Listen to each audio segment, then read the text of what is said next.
Okay? Meron na? Good day, everyone. Welcome again to another live streaming of tax training. And our topic for today is about the submission of BIR Form 2316 at saka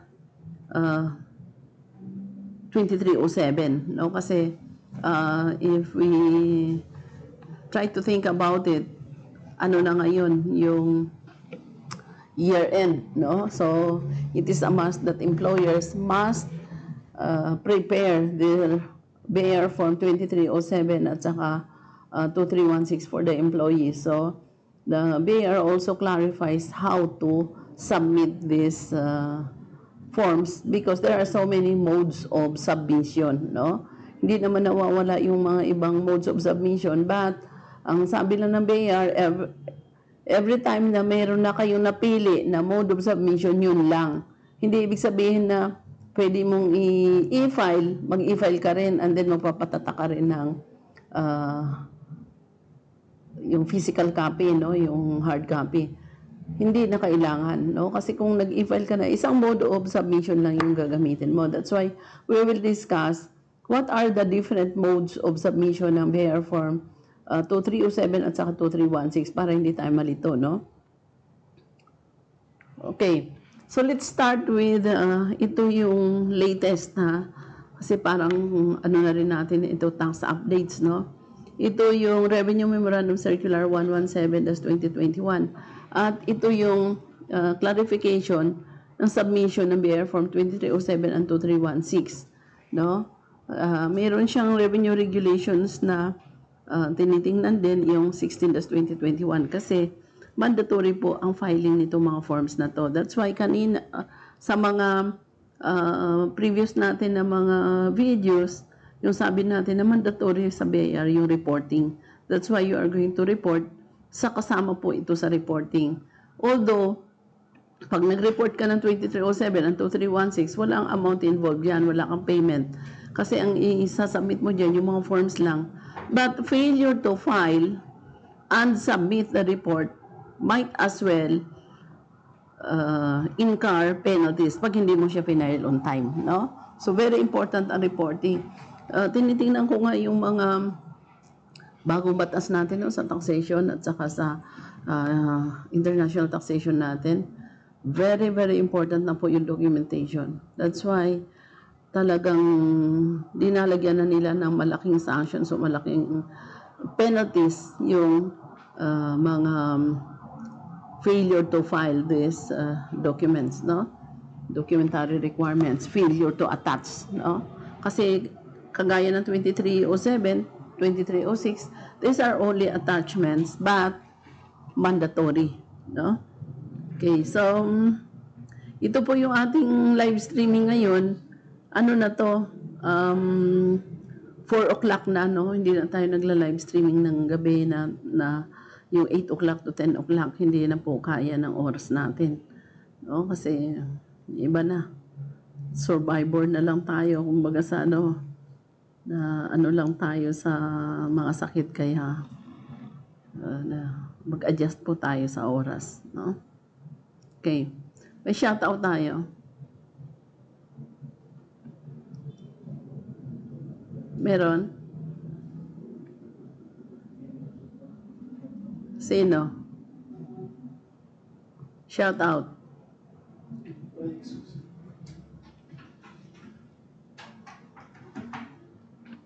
May mic dyan, sabihin mo.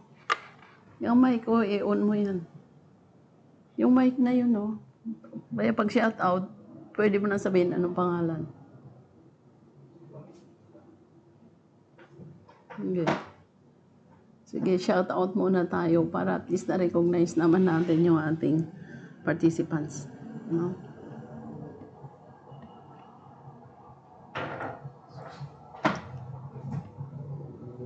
Anong pangalan? It Burado. Ha? It Burado. It? Burado. Burada? Ga, Buraga. Okay, so good afternoon po sa ating viewers, no? Isa lang? William daw. Si Ma'am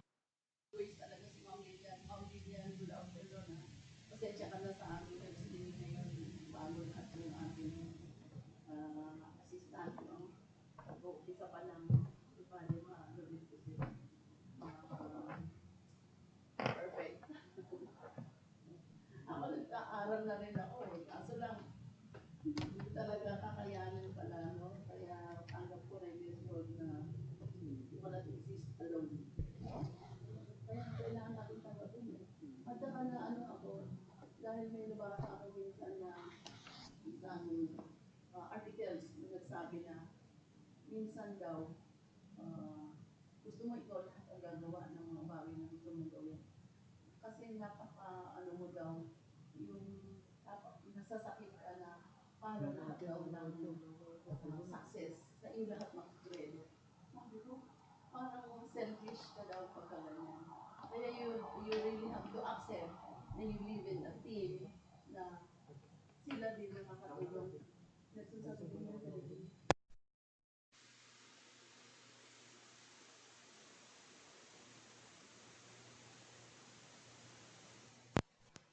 Kasi dati pag nangungonsumisyon ako, ay ayoko nang kasama, ako na lang. So, hindi pala maganda yung ganun kasi dapat i-recognize mo talaga na in this world, may mga tao na tutulong sa iyo in order na marating mo yung gusto mong marating sa buhay, no? So, yun na yung sinasabi ko ngayon, no? So, tanggap ko na kasi inaral ko na din paano mag-live stream na mag-isa. Sobrang hirap pala. Tsaka takbo dito, takbo doon ka. So, mahirap. So, I really accept na talagang kailangan may kasama ako pag nag-live stream ako. No? Okay, so yun yung mga realizations natin. So, what happened? Oh, balik tayo sa ating topic, which is yung manner of submission ng BIR Form 2307 and 2316. Ano ba itong 2307? Ito po yung Certificate of Withholding Tax, no? Expanded Withholding Tax na creditable at source, no? Ito yung mga withholding tax on rental, profession. Ano naman tong 2316? BIR Form 2316 is the Certificate of Withholding Tax on Compensation. Ito naman yung sa salaries ng mga employees. No, kung may withholding tayo, so gagawa tayo ng report, kailangan sinasubmit natin yan sa BIR. No? At saka nakalagay din dito yung about the substituted filing. Okay? Ang titingnan natin, what are the modes of submission of these BIR forms na acceptable po lahat sa BIR. Okay?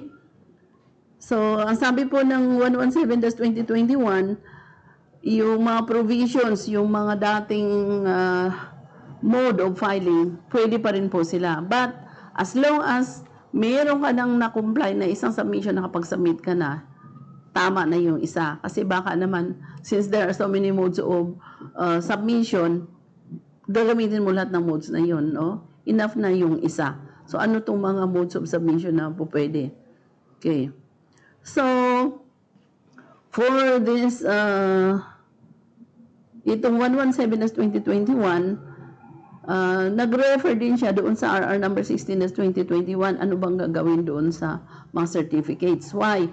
Because at the time that you received the 2307, iba, karamihan yan, hard copy. Why hard copy? Because it is already certified by the withholding agent kung sino yung nag-withhold sa iyo. Halimbawa, supplier mo or customer mo, no? So, nag-withhold yan sila sa iyo. Ang gagawin mo is to scan the original copies of BIR Form number 2307 or yung 2316, of course, through a scanning machine or device, no? I-scan mo siya. So, when scanning, nakagawa ka na ng soft copy, no? So, yung soft copies ng BIR Form 2307 or 2316, i-save mo yan, no? Using the file format and naming conventions prescribed under the available modes of submission facilities. So, ano yung file format mo dito?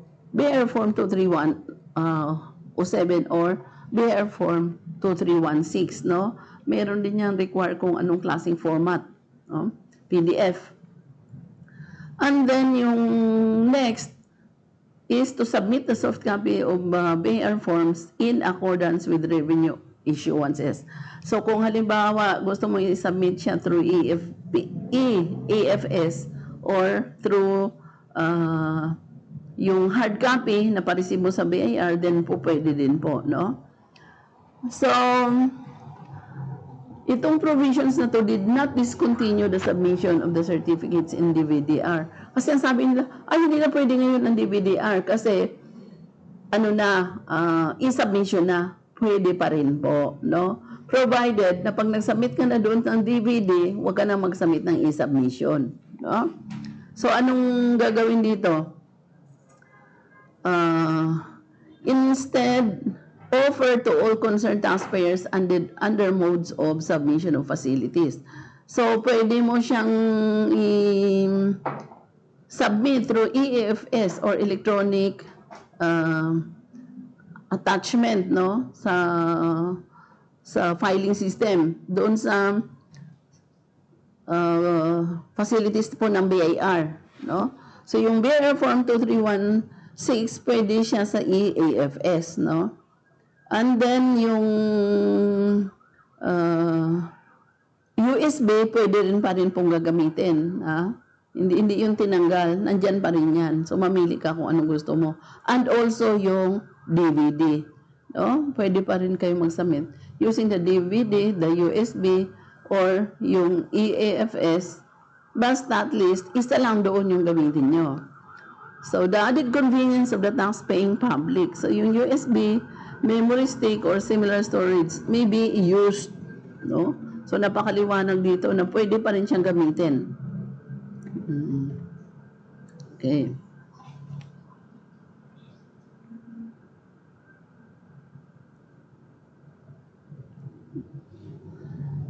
So, in case the submission facility will be used by the taxpayer for the submission of these forms, the file format or naming convention and other requirement of revenue issuances, isa-isa po natin discuss dito mamaya, yung RR 2-2015, kasi may mga requirements din po dyan.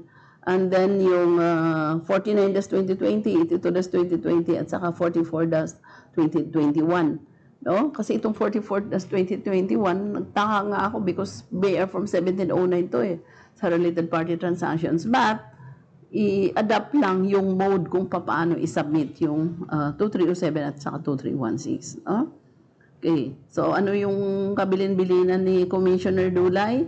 Pwede ninyong gamitin kahit anong alin man doon sa mga modes of submission, provided isa lang yung gamitin nyo, o otherwise nag-double file kayo. No? Parang income tax return din yan or kaya other returns na pag dalawang beses kayo nag-file, ma-double file kayo. Hindi na alam nung taxpayers anong system, alin ba doon talaga yung pinafile ninyo, no? O kaya yung isa hindi natatanggapin, lalo na kung hindi siya amended returns. O kaya, kasi mag-e-error po kasi ang system dyan pagka nag-doble-doble ka. Why? Kasi pwede niyang i-treat na amended return. Pwede rin niyang i-treat na ibang filing period, no? Nagkamali ka lang. So, huwag po tayo mag-double file. No? Isa lang. Or, pwede yun, amended return na yung isa kasi halimbawa, kinorek natin o kaya meron tayong gustong i-adjust, mga adjustment tayo, pwede yun, but it will fall under amended return. And then, yung next po natin is yung RR 2-2015. No? Paano ang submission dito? Una, ito pa yung matagal na to during the time of Commissioner Hinares pa to, no? Ito yung submission ng BIR Forms 2307 and 2316. Ito yung Revenue Regulations number 2-2015. In-amend niya yung mga previous na regulations at sinabi niya dito na yung mandatory submission of summary alpha list of withholding. Ano yung summary alpha list of withholding? Ito yung sa 1604 dapat, no? Withholding agents of income payments subjected to creditable withholding taxes, South, at saka yung MAP, yung monthly alpha list of payers. Ito yung sa 2316. Subjected to withholding tax by the withholding agent, income payer as attachment to their filed returns. Ano po yung purpose ng 2316 at saka 2307? Ang purpose po ng 2306 and 2307 is for attachment to our income tax return. Oh, why? Ano bang laman ng 2316? Certification yan na yung compensation income mo has been subjected to withholding tax at ito yung amount at kung sino yung employer mo at saka kung anong taxable period yan. Just like also the 2307 which you also file kasama nung return kung saan in-apply ninyo yung payment ng 2307, no? Ano yung 2307? Ito naman yung certificate of creditable income tax. Ito yung expanded withholding tax natin.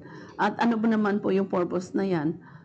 To certify how much is the amount withhold on that particular income, no? Kasi kaya creditable siya. So anong gagawin mo? I-attach mo talaga siya doon sa returns kung saan siya dapat certify na ito talaga yung income mo at saka ito yung withholding mo during the period. No? So may mga purposes po lahat yan. So returns required to be filed with the SOUT and Certificate of Creditable Tax withheld at source. Ano yung SOUT? Summary of alpha list and withholding taxes. Ito yung sa 2316. Ano naman yung sa 2307? Ito yung MAP or the monthly alpha list of payees. No? Payees, bakit? Sila yung nagbayad, sila yung withhold. Okay. So, anong gagawin natin dun sa 2306 at sa 2307? Scan the original copies of BIR form number 2307 through a scanning machine or device, no? So, just like dun sa 117 natin, scan mo rin yung BIR forms. And then store the soft copies of BIR form 2307 using the PDF files, no? Bakit PDF? Para hindi pwedeng baguhin, no? PDF file format with the file names alphabetically arranged in a digital versatile disk. Ito yung DVD. Okay. So the file name shall contain the following informations separated by an underline. So ito yung sabi na naming conventions kanina dun sa 117. No? Ano yung dapat na nakalagay na pangalan? BIR registered name of the taxpayer or payer, and then the taxpayer identification number of TIN, including the head office code or branch code of the payer, whichever is applicable, and also the taxable period. So these are very important informations po na para ma-identify kung anong klaseng files or records yung nandyan sa DVD nyo. Example, okay. Rizal Manufacturing Corporation, underline, TIN, and then the branch code, and then the taxable period, no? So, yung taxable period dito, 9/31/2014, yun yung sample, and then the TIN, no? And then you have to label the DVD containing the soft copies of the BIR forms in accordance with the format prescribed in Annex A, no, of these regulations. So, i-label mo rin. And then, anong gagawin mo doon pagka meron ka ng DVD? Submit the DVD to BIR office where the taxpayer is duly registered. So, kung halimbawa registered ka ng district, no, sa revenue district, doon mo siya submit. Kung halimbawa large taxpayers ka naman, doon mo siya i-submit, no? Although yung large taxpayers, yun lang ang ano natin sa large taxpayer because matagal na silang required to maintain the electronic computerized accounting system and EFPS sila, no? So, dapat iba yung kanilang compliance when it comes to these requirements ng 2306 and 2307. Okay. Okay, ito pa, statement and returns. In cases covered by substituted filing, no, just a brief overview kung ano itong substituted filing. Ano po ba itong substituted filing?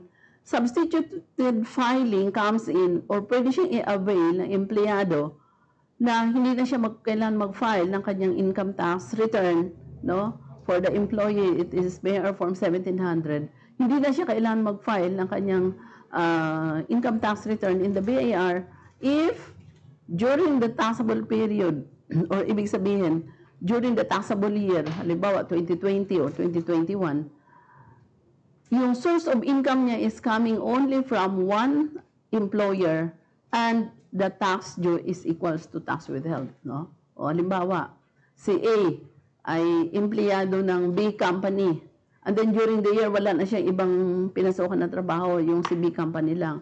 Si B company naman, since nag-withhold siya kay A, tama lang yung na-withhold niya. Kung magkano yung tax due, yun yung na-tax withheld niya. So, in that case, si A is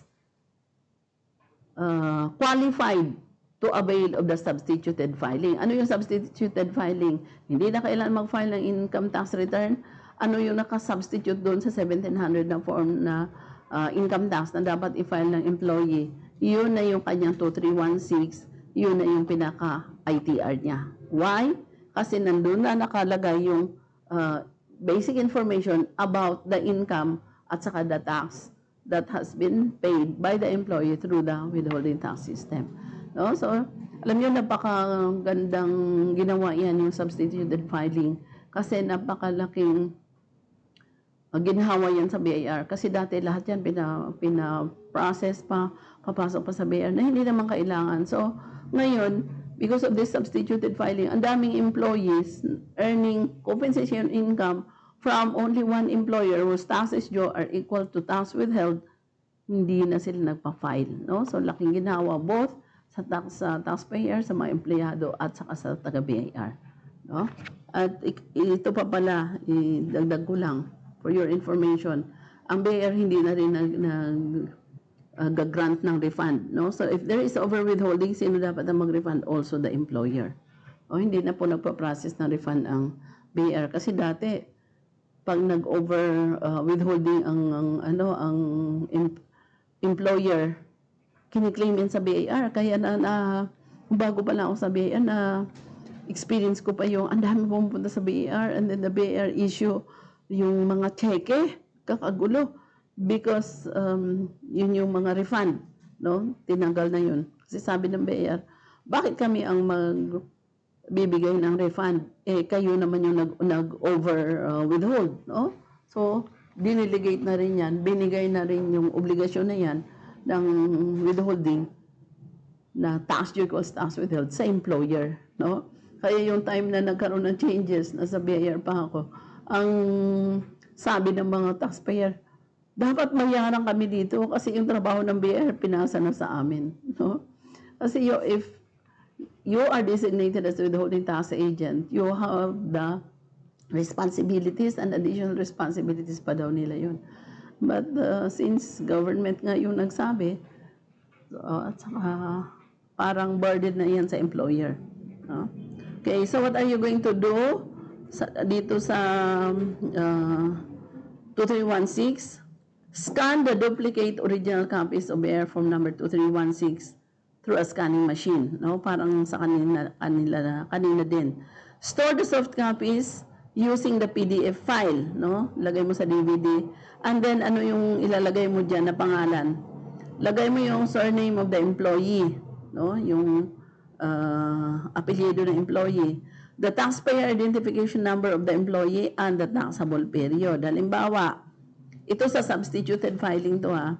Example, De La Cruz, underline the TIN, underline the taxable period. So, December 31, 2014 yung example. Okay. And then label the DVD-R containing the soft copies of the BIR forms in accordance with the format prescribed in Annex B. So, may labeling din na requirement. And then, anong gagawin? Submit the DVD to the BIR office where the taxpayer is duly registered. No? So, doon niya dapat i-submit. And then, ano pa? Not later than February 28, ibig sabihin, February 28 of the following year na to. Kasi halimbawa, yung isasubmit mo ending December 31, 2021, itong sinasabi dito na February 28, 2022 na to, no? Kasi following the close of the calendar year. So together with the notarized certification prepared according to the format in Annex C. Bakit may notarized pa? Kasi certification na notarized to see to it na talagang tama or correct yung report na nandoon sa report submitted to the BIR about the 2316. No? Kasi substituted filing siya eh. So very crucial. With a notarized certification prepared according to the format in Annex C of these regulations and duly signed by the authorized representative of the taxpayer, certifying that the soft copies of the said BIR form contained in the DVD are the complete and exact copies of the original thereof. Kasi ano ang isasabit niya? Yung duplicate copies. No? So ano sabi niya? Dapat exact copy siya of the original. Okay. So, sino yung mga taxpayers covered? Okay. All taxpayers registered with the large taxpayer service. No, mandatory sa large taxpayer.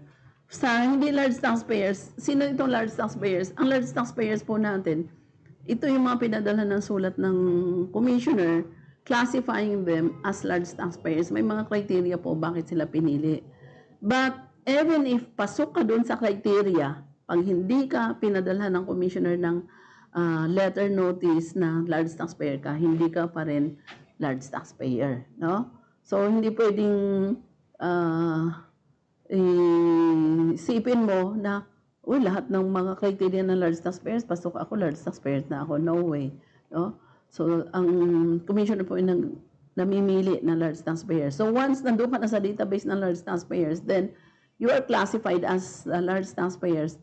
May mga regulations po na iba para sa large taxpayers and iba din para sa mga RDOs or sa non-large taxpayer, no? So non-large taxpayers duly registered under the Revenue District Office comply with the said requirements, no? Non-large taxpayers shall no longer be allowed to submit in hard copies once the said taxpayer adopt the requirement, no? So ano ang sabi natin? Once na nag-submit ka na ng hard copy na lang. Once na nag-submit ka ng soft copy na. Hindi pwedeng doble-doble, otherwise ma-double file ka, no? So this is signed pa by Commissioner Hinares kasi 2015 ito, no? And our Secretary of Finance at that time is Cesar Purisima, no? Sila yung signatory of these regulations. Now let's come and discuss to the ito munang 2020, no? Bago tayo magpunta sa 2021. Kasi yung 2021, yun yung latest. So tingnan muna natin itong 49-2020 at saka itong 82-2021. So ito yung 49, no? 49-2020. Kasi pwede pa rin na ito yung gamitin nyo as mode of submission ng 2306 and 2307, no? So this RMC or Revenue Memorandum Circular number 49-2020 is dated May 20, 2020. Ito yung kasagsagan ng COVID, di ba? Kaya nga inallow dito na mag-EFS ang taxpayer. Kasi di ba no contact talaga, total lockdown tayo at that time. Alam niyo, very shocking yung nangyari noon. Na parang para lang akong nabigla na, lockdown na. Although yung mga iba na may mga kakilala sila, just like some of the clients, alam na nila, so may mga ginawa na sila. But I totally, talagang na-shock talaga ako nung lockdown, no? Parang sabi ko, parang kulang yung aking pag-observe, no? Parang unaware talaga ako during that time. But anyway, naka-adjust naman, no? Okay. So, ano yung mode of submission ng 2316 at saka 2307? Submission through RCO. Ano yung RCO? RCO is Revenue Collection Officer. Sino itong Revenue Collection Officers? Ito yung nandyan sa ating mga district, no? pero na-assign sila sa mga cities, municipalities. So instead na ang taxpayers magbabayad through the authorized agent bank, sila yung may hawak ng mga resibo ng BIR, no? So RCO Revenue Collection Officers, since halimbawa walang bangko, so sa kanila nagbabayad, no? Okay. So pwedeng i-submit through the RCO or the Revenue Collection Officers yung 2316 at saka 2307, no? Income tax return po ang pinag-usapan dito. Pero bakit nasali ito sa usapang 2316 at saka 2307? Because the 2316 and the 2307 are attachment to the income tax return. No? So for income tax returns with payments made through the online payment facility of the AAB, the RCO shall stamp receive the return. No? I-receive mo yung return, may mga panatakyan sila. So, kasi sa hard copy, importante na may receive yung return mo, considered nag-file ka talaga. Ano naman yung, if you file electronically, meron kang confirmation notice. No? Ang confirmation notice, yan naman yung katapat ng receive ng RCO or ng collection officer. No? Pag nag-file ka through the e-filing. Okay, so the attachment to the income tax return shall be stamped only. Hindi lahat, no, sa kapal naman ng mga financial statements, ano lang ang dapat tatakan? The balance sheet, income statement, the audit certificate, ito yung may perma ng CPA, no? Yan lang yung lalagyan ng receipt. In case of corporation and other juridical persons, why allowed na magpatatak pa ng extra na 2 copies? Because sinasubmit siya sa SEC or sa Securities and Exchange Commission. Ano pa? Cooperatives. Sinasubmit din nila sa Cooperative Development Authority. No? So may allowed sila na meron pang 2 extra copies na patatakan. How about if kailangan mo pa ng extra copies para may gamitin mo? Halimbawa, nag-apply ka na accreditation, so you need extra copies for your income tax return. Anong gagawin mo? You write a letter to the BIR and then requesting for a certified copy of your income tax return at may bayad na po yun. No? Something like 150 yata at saka may mga doc stamps pa. No? Kasi bawal na yung magpatatak ng extra. Dati kahit magpatatak ka ng 5 kopya, 7 kopya, tinataka ng BIR. Ngayon hindi na because of these regulations. No? 2 extra copies lang. Yung iba nakikipag-away pa. No? May regulations na po tayo. So, ito yung 44-2020. 2 extra copies lang. Although matagal na to because as I remember during the time, okay lang? Ako? O nag-stop? Okay. And then, at the time ni Commissioner Tantores, no? Na implement na to. Pero ni-reiterate lang nila dito na 2 extra copies lang talaga yung pwede. Okay? And then batch and forward these returns under respective attachment to the concerned document processing division. Sino naman tong document processing division? Ito po yung nangyayari. Lahat ng mga hard copies na pinafile po natin sa BIR, yung BIR may building na talaga yan ngayon. Sa Quezon City, meron na. Sa ibang mga district talagang nilagyan na yan. Document processing division, ano yun? Yun yung in charge ng mga returns na na-file natin sa BIR. No? So, may building talaga sila. Document processing division, lahat ng mga returns pina-forward yan doon. And then, lahat ng mga districts, pag may kailangan sila, they are using, halimbawa, meron silang kailangan ng mga returns. Nagre-request yan sila sa document processing division. No? So, for income tax return filed electronically, ito yung through e-filing. The RCO or the collection officer shall accept and stamp receive only the copies of the filing reference number. Ito yung may filing reference number. Ito yung generated online, no? Parang certification ng computer na nag-file ka nga through e-filing. Generated from the EFPS or email confirmation from the EBIR form system and the financial statements. Ilan yung tatatakan? 2 kopya lang. Accepted out of district returns, RCO shall forward the documents to RDO districts. Ito namang submission through EAFS, yung electronic filing system, no? So pwede rin through the BIR webpage at www.bir.gov.ph. Mayroon po tayong video dyan on how to file report using the EAFS, no? Yung electronic. Okay, so